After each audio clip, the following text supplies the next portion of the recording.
been here before, and those are images of DCI boss Mohammed Min, Cabinet Secretary for Energy, and that would be Opio Andai, and that is the DPP Renson Ingonga. Now, the charade.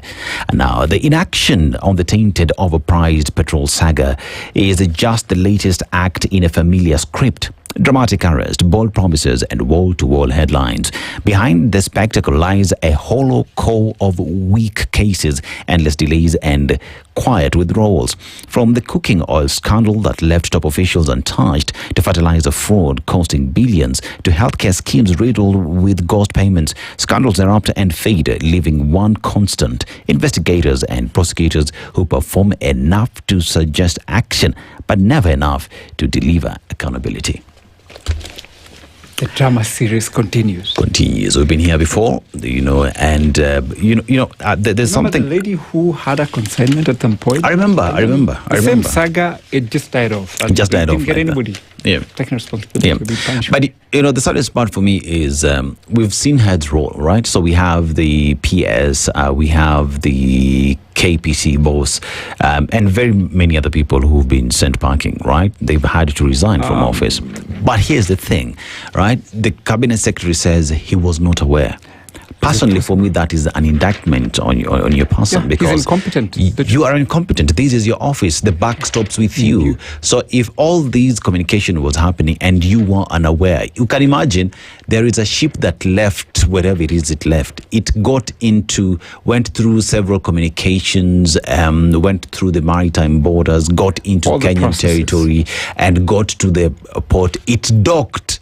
Only for Kenya to find out, there is fuel. Surprise. Surprise. So if you are cabinet secretary and you say that you are not aware that fuel was getting into the country against the law. But didn't we say he's not the accounting officer? It's the PS. The buck stops with him as the cabinet secretary. And according to his party leader, he's not responsible. The buck stops with him as the cabinet secretary. 100%. He is the guy behind the policy. You know what I mean? Yeah. So if you are unaware, I'm sorry, but you got no business being in that office. You got no business. But that's the issue about accountability in this country. Other countries, even before it happens, somebody has said, hands up. Yes. I slept on my job. I'm out. We can't do that. We can be honest here. The guy slept on his job. He did. And here we can also say it. You presented yourself as the expert. Your expertise in this sense has to be questioned. Exactly. Has to be questioned. Because then what do you offer? What are you bringing on the table? You can't even do the most basic of things. I mean, to understand what's going on in your... To some point, I'd want to give President William Ruto the credit. He knows more than the people he's put into office. Oh, he confirmed it. Just proven it. Anyway, let's go to page 2. SIM swap scammers turn sleepy villages into heaven for criminals. See, we know this guy. So let me tell you, there's a guy who called me yesterday. Yeah. So tells me he's calling me from one of the telcos in the country. Yep. We had conversation for 20 minutes because I know who he was. So I was just playing around with him. We had a conversation for 20 minutes until later I just asked him, okay, I'm sorry, but what did you say your name was? He couldn't remember the name he told me because he had How sad. And that's when I told him, okay, fine, just confirm your name, then call me back. But Dennis, I think this speaks to something that is really a problem. You have very smart Kenyans who've gone to school. And what are they doing now? They have no hope for a job. Try and survive. So we have to survive. Yeah. So DCI says lawyer in 600 million land scam case is a state witness. So the Director of Criminal Investigations wants the court to bar a lawyer from representing 5 UK nationals charged with 600 million fraudulent land case. One thing in Kenya is shida ya shamba. Land has many ghosts. Many ghosts, And you see, this is another area that one would say the custodian of land records is the government of Kenya. So government of Kenya should be the number one protector of individuals who are selling or those who are buying, because all you need to do is walk into the Ministry of Lands, get the search done, and you know who's the rightful owner of that piece of land. If I remember correctly, but Ngilu, when she was minister, she tried to digitize the system. Yeah. What happened to digitization? Digitization left at that point. You know, it never left the station. It was just noise so that we can have somebody get into procurement. You know.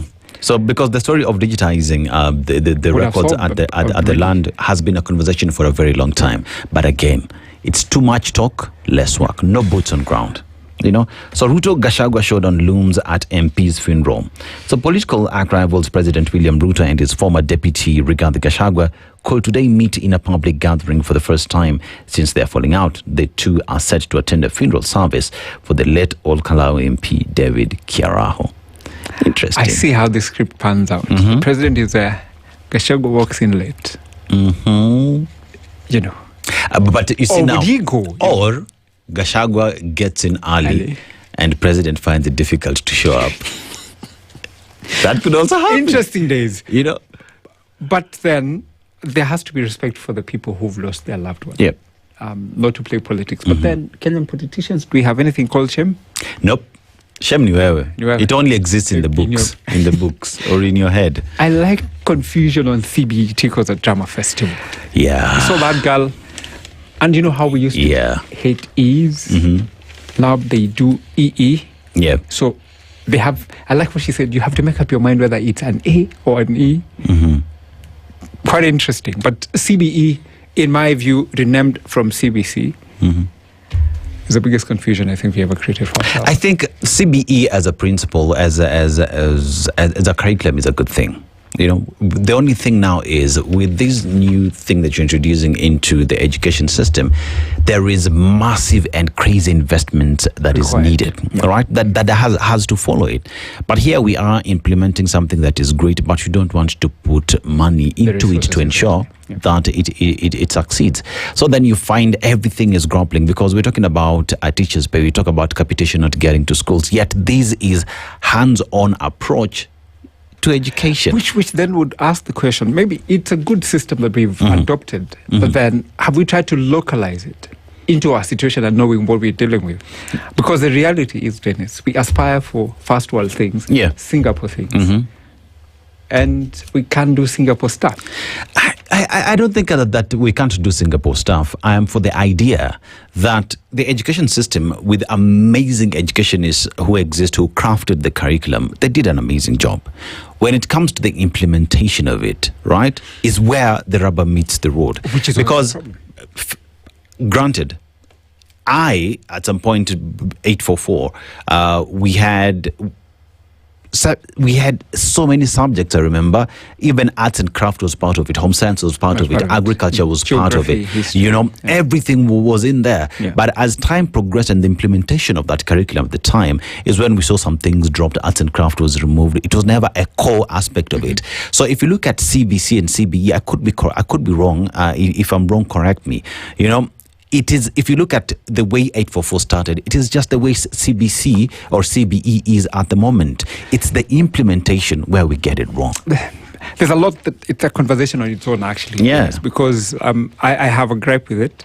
There's much that can be done to make it better, or have the people implement it correctly. I was having a discussion with someone the other day, and they're planning to get their kids to school, right? And being in this space where we cover CBC, CBE every other day, and when asked the question, when it's your time for your child to go to school, everybody's avoiding it. You know, because that individual actually told me, I am saving so much to take my child through an international curriculum. Easier. Or people are opting for homeschooling. Which is what is working for them. But not every Kenyan can afford to do that. And unfortunately, it's one of the most unequal education systems. For instance, you saw a comparison quite recently, I saw where you're looking at the classes in a certain part of the country and other people. It's so painful to say that the same kids will sit for the same exam. So are we blaming the ministry for not doing the job, or is it generally that as a populace we don't take education seriously? No, I think the biggest question would be education as an equalizer. Is it an equalizer?